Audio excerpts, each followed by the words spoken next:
Rabbi Yonatan Udren, head of the RRG Beit Midrash, Hebrew University, Barb Udren's son. I'm so glad that you and Ron are joining us as well. Thank you again for your time. It was wonderful to get to talk a couple of weeks ago now, and now it's great to get to learn some text with you. So thank you for being with us this morning. Thank you very much, Rabbi Aaron. It was a lot of fun. And as I mentioned to you before, I heard a lot about you from my parents who are big fans of yours. So it's great to come back and not just talk about politics or the general situation here, but to really get into a text study and a text discussion with you and with anyone else who's out there would like to take part in it. And I sent you a couple options. I was glad that you chose the option that you did. It's a discussion that I love to have with our students that come to Hebrew University. As you mentioned, we run a Beit Midrash called the RRG Beit Midrash program at the Hebrew University Hillel. And the majority of students that we work with are overseas students, students that come to study abroad for the semester or for the year. And they come from all different backgrounds. You know, a lot of them are leaders in their Hillel or their campus, you know, Jewish framework, whatever that looks like for them. But one of the things I love about it is that students come with lots of different perspectives and definitions of what it means to be Jewish. So in that way, it's a lot of fun for me to challenge them and to try to clarify altogether how they look at topics that they may or may not have discussed, you know, in their Jewish upbringing based on their Jewish education and so forth. And one of the topics that I love to bounce off them and to get different reactions from is that the Jewish people are known as, and we're going to share some of the texts where we see this. The main texts are, you know, main Jewish texts call us the chosen people. We'll see in a minute where that comes from. And I think a lot of young people, and I would assume maybe some of the people in your congregation, and I'd love to hear from you as well, how this concept strikes you and how you deal with it. But to a lot of younger people, I find that you can't hear me? No, you can't hear me. Okay. Nope, I can hear you perfectly. I can't hear me. Apologies. I'm in the office today and someone wanted to come in and I was pointing to my computer to okay, fine, no problem. No problem. The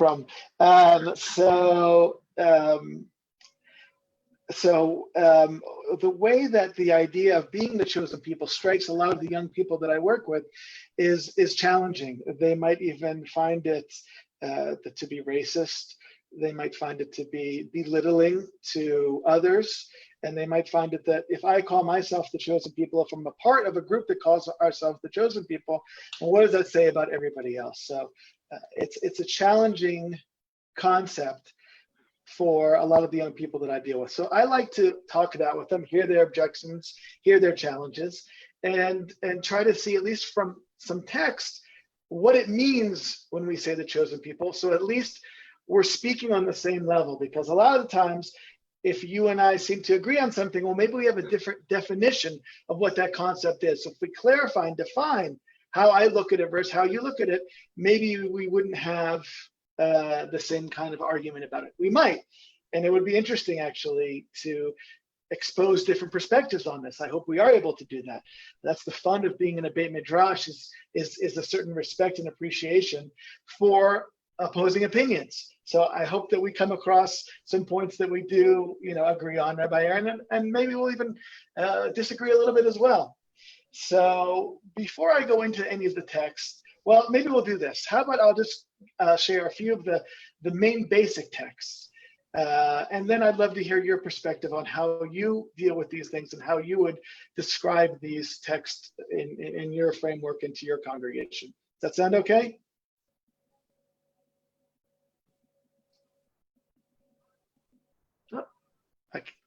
Oh, you're muted, but I'll take that as a yes. Perfect, and I'm excited. Okay, good.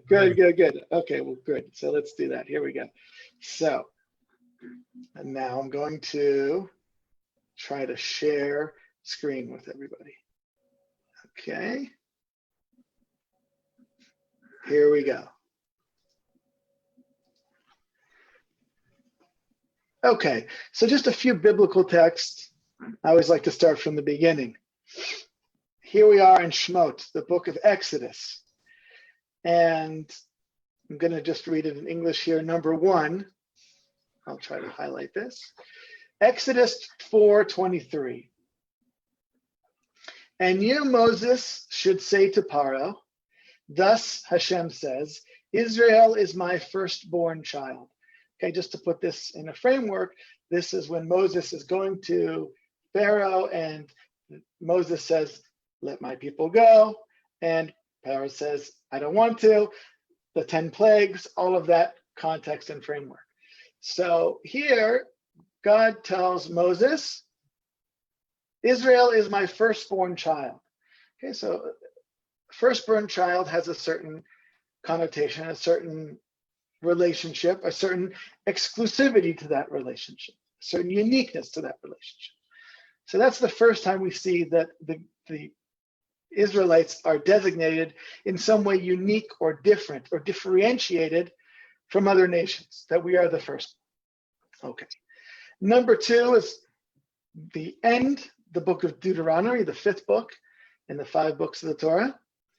And this says as follows. For a holy people you are to the Lord your God. The Lord your God has chosen you to be his treasured people.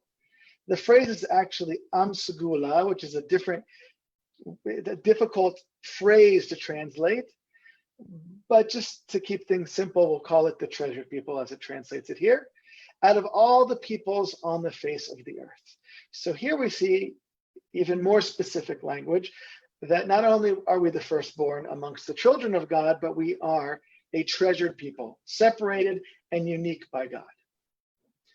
Now, there are many other biblical references beyond the 5 books of Moses and the Torah, but just to put one out there, this is the book of Amos, one of the lesser prophets in the section that has the lesser prophets, or the prophets that have shorter prophetic statements in the Bible. And Amos says as follows, you alone have I singled out of all the families in the earth. That is why I will call to you to account for all your iniquities. This is interesting because on one level, we are singled out as a unique people. However, there is a challenge that comes with that and a certain responsibility that comes with that we have to account for all of the things that we do, maybe in a way that the other families of the earth would not. So that I think already starts to put us in a direction how to relate to or how to understand these texts, that when we talk about a uniqueness or being set apart, that there is a certain task or responsibility that comes along with that. So that's just an initial introduction to biblical text. I'll pause there for a second, Rabbi Aaron, and I'd love to hear just so far any questions or comments or anything you'd like to share on this. Absolutely. Thank you. And I love this notion of, right, with great power comes great responsibility, that being chosen isn't a get out of jail free card, but rather a get put into jail if you are not upholding your end of the covenant card, I think is really important. I'm curious about the first text, though.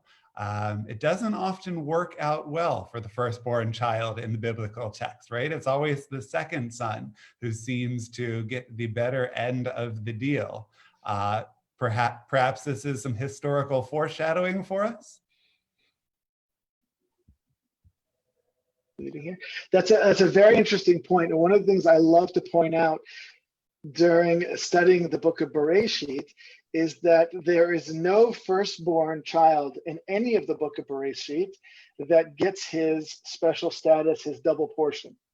All the way, right? We see that Abraham, right? We start with Abraham and Sarah, the firstborn, right? Is not Yitzchak.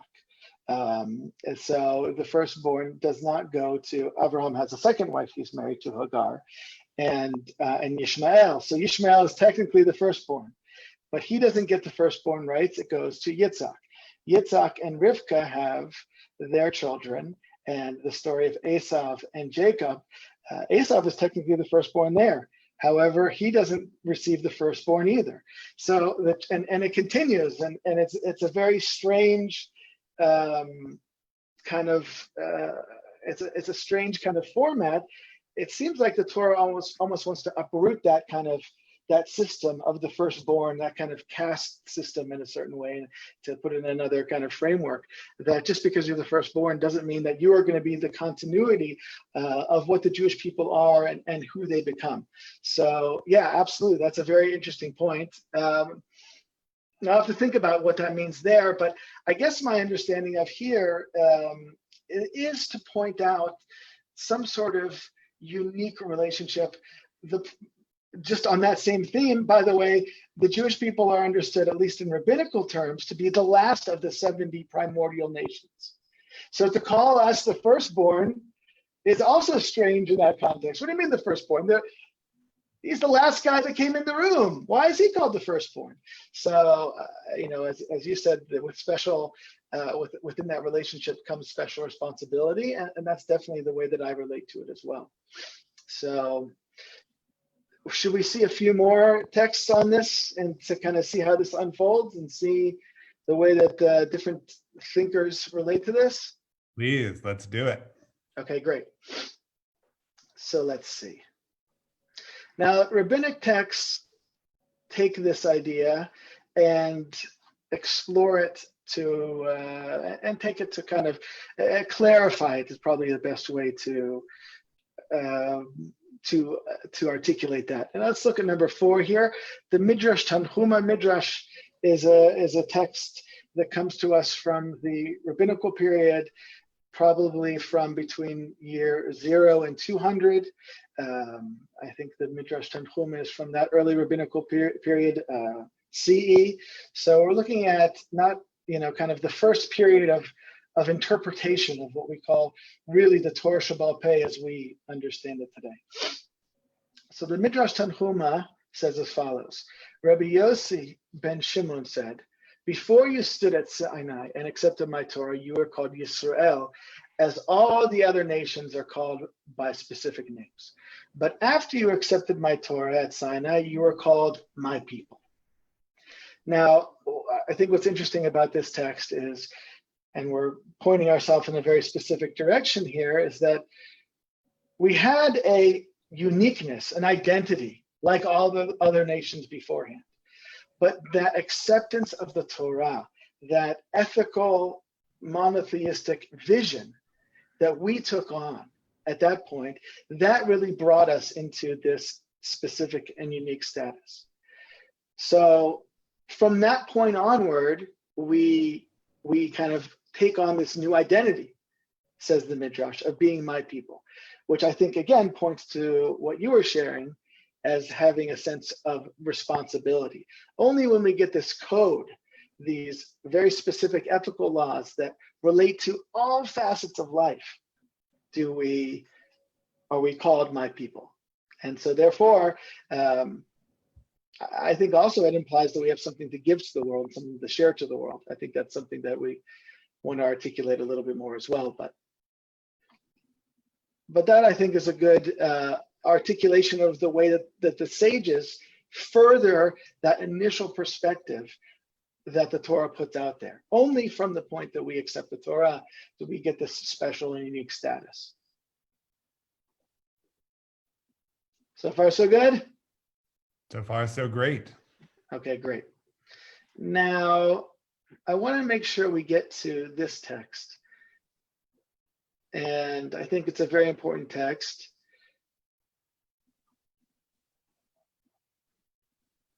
Okay. We have Shimshon Raphael Hirsch. Now, we're going forward about 1,800 years now, 1,700 years to the 19th century. Rabbi Shimshon Raphael Hirsch, an important figure in German Judaism, and wrote a very beautiful commentary on the Torah, and has many other writings that are, I think, very resonant with some of the challenges that we deal with today as Jews who live both in modernity and Jews who want to have a deep and meaningful connection with the Jewish tradition as well. So Rav Hirsch writes something I think very important. He picks up on the text in Deuteronomy that we talked about, that we are to be called a Am Segula, a treasured people, and that seemingly we have a specific role to play amongst the nations. So here's what Rav Hirsch says on that passage. He says as follows: your role amongst all the nations is to be totally dedicated. Okay, now, when we talk about being an Am Kadosh, the word Kadosh is one of those difficult Hebrew words where an English word doesn't really capture it. So Kadosh we usually translate as holy, but Kedusha also has a connotation of dedicated, mukdash. If something, even on a modern Israeli radio station, Hashir azeh mukdash lechaver shali Shlomo. This song is dedicated to my friend Shlomo. Okay, so the word kadosh or mukdash has a connotation of dedicated. So that's what Rav Hirsch says here. When it says that we are an Am Kadosh, we are a holy people or a separate people, he says it doesn't just mean that we represent a certain set of ideals. It means that we have to be totally and fully dedicated to a set of ideals. What does that mean? Other nations carry their national purpose as an internal matter, their central goal being their national existence. But a nation whose purpose is connected to all the nations of the world has a purpose that is beyond maintaining their own existence. Its responsibilities are not for its own sake, but rather for God's sake, and carries the responsibility to stand itself up only for God's sake. All of its interactions, all aspects of the lives of the individual, the family, and the state are required to be designated for the purpose of God's jurisdiction, influence, and governance. Anything in opposition to this goal must be dismissed. Your role amongst the nations is to be wholly dedicated to God. Again, that word kadosh mukdash. Interesting that just on a level to explain this, I have the Hebrew text up here of Rav Hirsch, but that was translated from the German. So I'm translating from the Hebrew, which is translated from the German into English. So I may have lost something in that, but I find this text to be very, very central in my understanding of what it means to be the chosen people. Rav Hirsch, as I understand it, seems to say as follows: the uniqueness of the Jewish people amongst other the uniqueness of the Jewish people, in contrast to other nations, is that we have to be wholly dedicated to all of humanity. We have a greater responsibility to the entire world. And this is very beautiful in the context of the state of Israel today. Now, I think we over here are doing great things, and I think we have a long way to go. But the model that Rav Hirsch sets up here, 150 years before the establishment of the state of Israel, is that the Jewish people as a whole, and I'm also saying that should apply to the state of Israel, should stand up for God's sake, as he says here. In other words, an ethical model, a model of, in the language that we use today, social responsibility.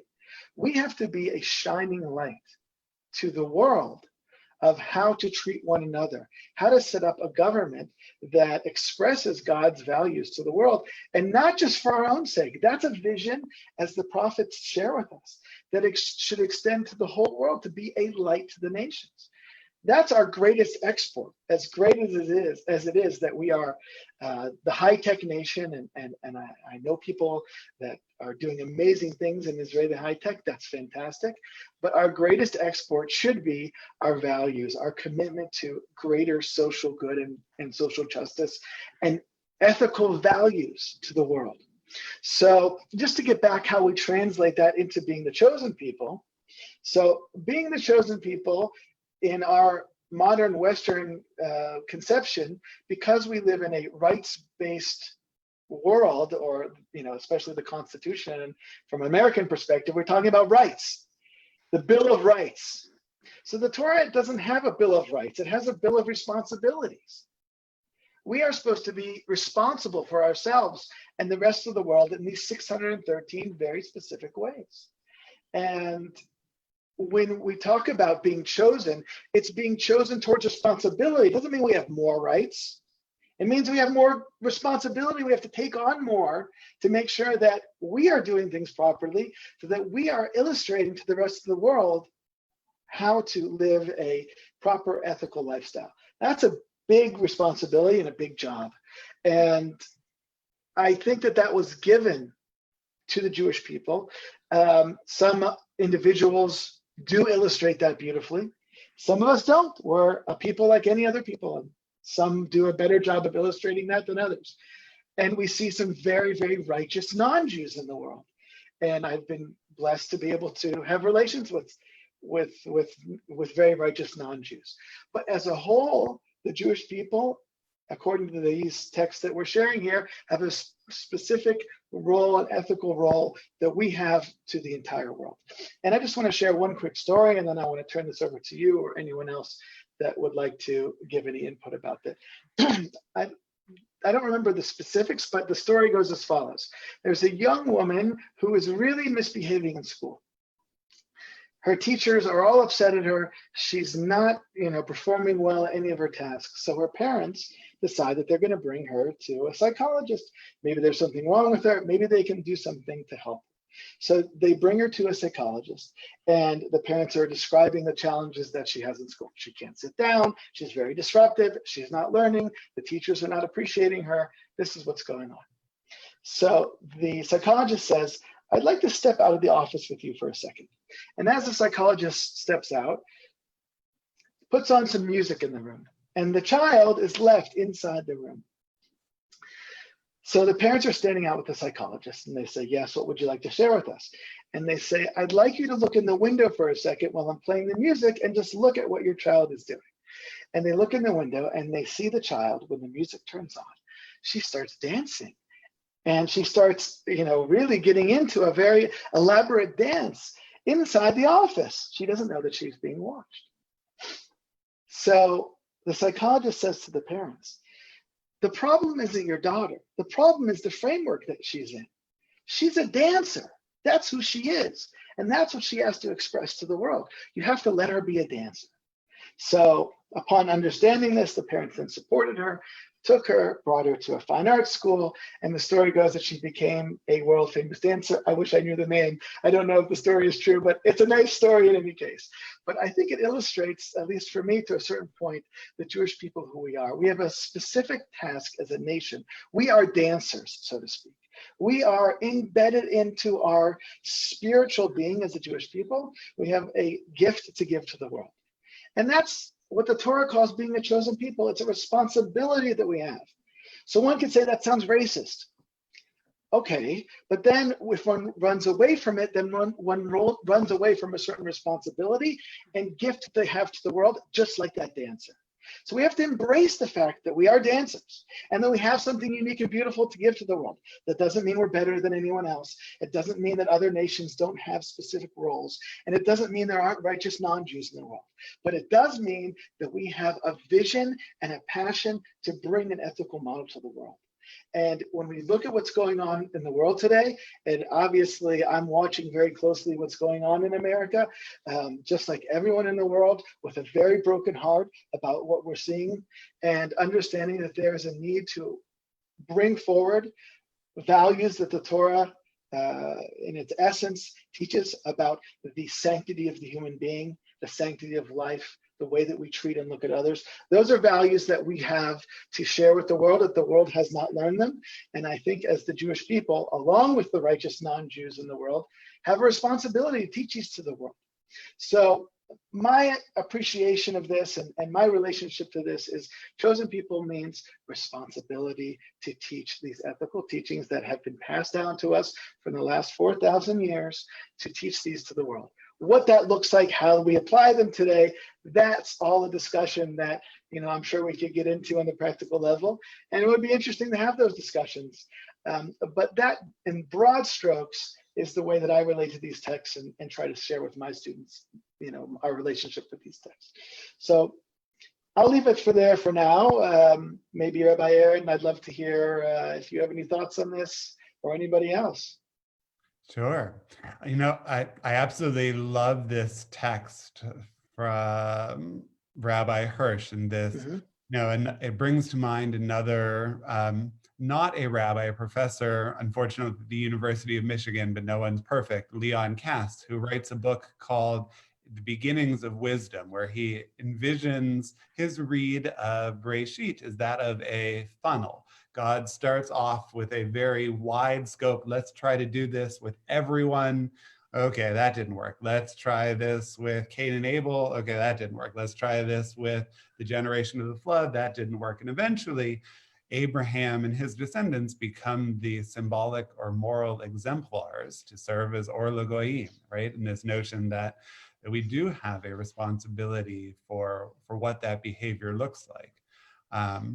Just one final question for you, and it's Yeah, kind sure. of a tangent, but it ties together what you were saying about the state of Israel with this responsibility. I think this text also forms one of the bases, I think, for some of the struggles that the American Jewish community and facets of the Israeli Jewish community have with the state of Israel as well. That if we were to look at Israel through the lens of any other nation state, we might give it higher marks than if we look at it through the lens of the perfection ideal state we want to see it through in this religious spiritual. Yeah, thank you, Rabbi Yonatan. I appreciate that. I wanted to mention something about that as well. I mean, on some level, I think the world is looking to the state of Israel, because it is representative of the Jewish people. Whether, I think Jewish people like it or not, the state of Israel does represent them. I know that there's a lot of different, perspectives in the American Jewish community about that and how they should be looked at in relationship to Israel. And I know that gets into a lot of politics, but in a broader way, I think the world does look to the state of Israel for these types of lessons, and that cuts both ways. I think as you're saying very well, on some level it cuts that there's a very strong double standard against Israel, the way that they act, especially when we get flare-ups with the neighboring Arabs, within our midst or with the neighboring Arab countries. There seems to be a certain double standard about Israel's right to protect itself. However, the reason that I think that everyone cares so much is because they understand that on some level we are supposed to present an ethical model to the world, but we certainly have not perfected that. Just as an example, we were here it was just after I got married in 2005, and my wife and I got married in Pittsburgh in Squirrel Hill.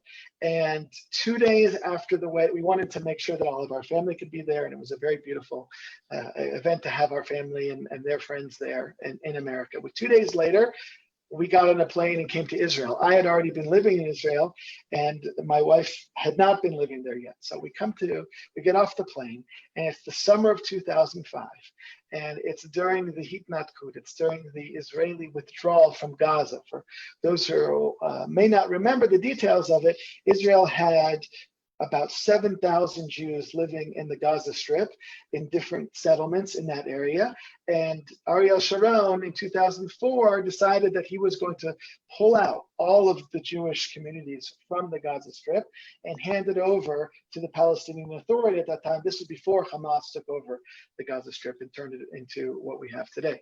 So during that time in 2005, there was a tremendous amount of unrest in the country. We got out of the cab in Jerusalem, and there was a dumpster on fire. As soon as we got at the cab, and we say, wow, we're not in Pittsburgh anymore. So that was a bit of a wake-up call. But during that time period, there were as many journalists covering the pullout from Gaza as there were Jews living in Gaza. There were 7,000 journalists that had received press credentials to come and see 7,000 Jews being removed from their homes in the Gaza Strip. Now, whatever one's political take on this is, that's just crazy. Like, what is, little countries in the East and all of the Western media and the whole world, what do they care? What do they care about 7,000, Jews living in a small strip of land? Well, there is a certain interest and caring and focus, because I do think that there is that responsibility. I think it should wake us up to that. Now they have to be fair to us, right? There has to be, an understanding we're human too, and there's good Jews and bad Jews, just like there's good non-Jews and bad non-Jews. But I do agree with that, and I think that that's something that I feel is a very important point. I have a last text here. I don't know how our time is. Something Rav Kook that I think illustrates just another facet of this. How are we doing on time? Perfect. Let's take a look. Yeah? It's a good one. Okay, I'm excited to share this with you. So Rabbi Kook is a thinker, another modern thinker, a modern Jewish thinker. He lived also in the 19th century, and he actually died very early in the 20th century. And he is kind of the father of the religious Zionist movement here in Israel. He was able to really, in thought and in deed, bring together an appreciation of the Zionist movement, which in its essence, not necessarily a religious movement, it's really built on rebuilding the state of Israel, a physical homeland for the Jewish people. A lot of the original Zionists were anti-religious, where he felt like he was a religious person and felt like we can bring these two worlds together and give a religious perspective to the secular Zionist world. And he was someone who really embraced the original Zionists, even though they had very different perspectives from him on what the original state should look like. And he was someone who found himself very frequently at a lot of secular kibbutzim, and had a lot of interesting relationships with a lot of original thought leaders in the Jewish world at that time, though they were not religious. Anyway, so Rabbi Kook says as follows.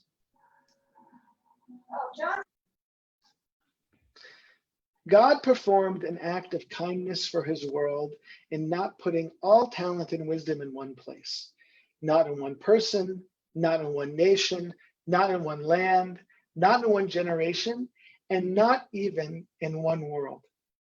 Instead, all talent and wisdom is scattered and spread about. Therefore, in order to reach universal perfection, which is man's most idealistic aspiration, we are forced to seek ultimate peace and unity.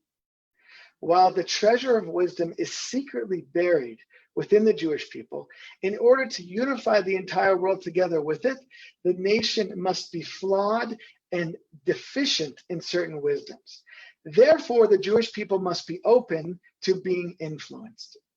Okay, and this is in his book, probably his most famous work called Orot, Lights. So what I understand from Rav Kook is the following, is that, okay, the Jewish people, we have a secret treasure buried within us that we are here to share with the world. That's fine, and we talked about that as responsibility for the world. But he says something else here, and that's, well, how are we in relationship to the other nations of the world then? How do we relate to these other nations, to these other people who are not Jews? And he has a very powerful point which says that, well, we don't have the whole picture. We are not the entirety of this ethical vision. We have what to be gained from other nations of the world, other perspectives, other thoughts. And if we're not influenced in the world, then we aren't able to come to our perfection. And as we come out of the holiday of Shavuot, we read the book of Ruth. And one of the reasons why it's fun to look at the book of Ruth, or one of the themes that I really enjoy in the book of Ruth, is that we see that with Ruth and Naomi, Ruth is one of the examples of a righteous Gentile who comes into the fold of the Jewish people and becomes a righteous convert.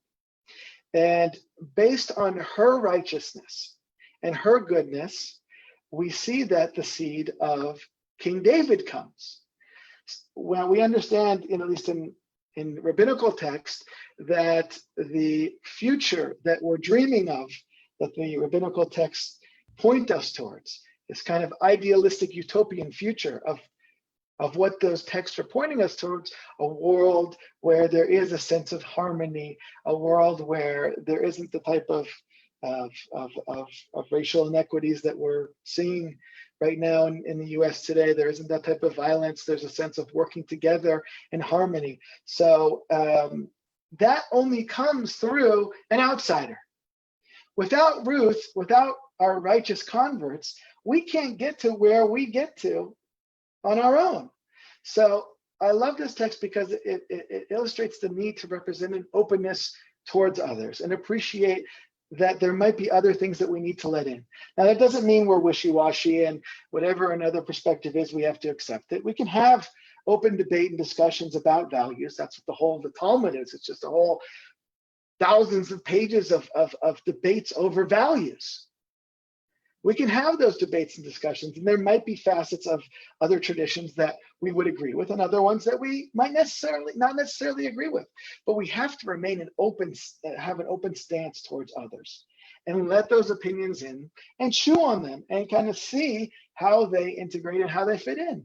And maybe the greatest example of this, and someone who paid a tremendous price for this, is Maimonides, who tried to really bring together Greek thought and Greek philosophy into the Jewish tradition. And they burned the Guide to the Perplexed. The Jews of his time burned the Guide to the Perplexed. We wonder, where did Jewish book burning come from? We taught that to the non-Jewish world because there was great opposition to the Rambam. We couldn't even listen to ourselves. And if we talk about challenges in the Jewish world today, that's one that I feel like is important to focus on. We don't listen to ourselves. We have so many different boxes, and we're so fragmented, and we have all these unique identities: Reform, Conservative, Orthodox, this, that, and the other. And if I'm one, I can't listen to you, and all the more so a non-Jewish perspective, or a Hindu perspective, or whatever it might be, a Buddhist perspective, a Christian perspective, a Muslim perspective. That is not the stance that Rav Kook is outlining here. We have to be able to be open and listen. All the more so, right, to non-Jews and to Jews as well, to open our ears to different ideas, to be open to be influenced. And I'm adding here both on the individual level, because I've gained so much from conversations with students who supposedly know less than me. Great, they're wise and they know things that I don't know. And from non-Jews as well. I used to have a very dear chavruta, a weekly learning with a friend of mine who was a non-Jewish Buddhist, and we would learn each other's holy texts with one another, and I gained a tremendous amount from it. So anyway, Rav Kook is espousing a need for openness and being influenced by other, and I think that's a value that we can all gain from today, especially. Wonderful. I love it. I love these texts. I love the way you teach Torah. Your students at Hebrew University are fortunate to have you, and we're fortunate to have you with us today. Rabbi, thank you so much for your time. Pleasure, Rabbi Aaron. We'll have to do it again because I didn't, get to argue with you about anything yet. So it hasn't really been a truly Jewish conversation, but it's great to learn this stuff with you and to share it with you. I'm really glad that it resonates with you. I hope that it resonates with those who are listening as well. If people do have challenges, do want to speak these things out, they're more than welcome to be in touch with me.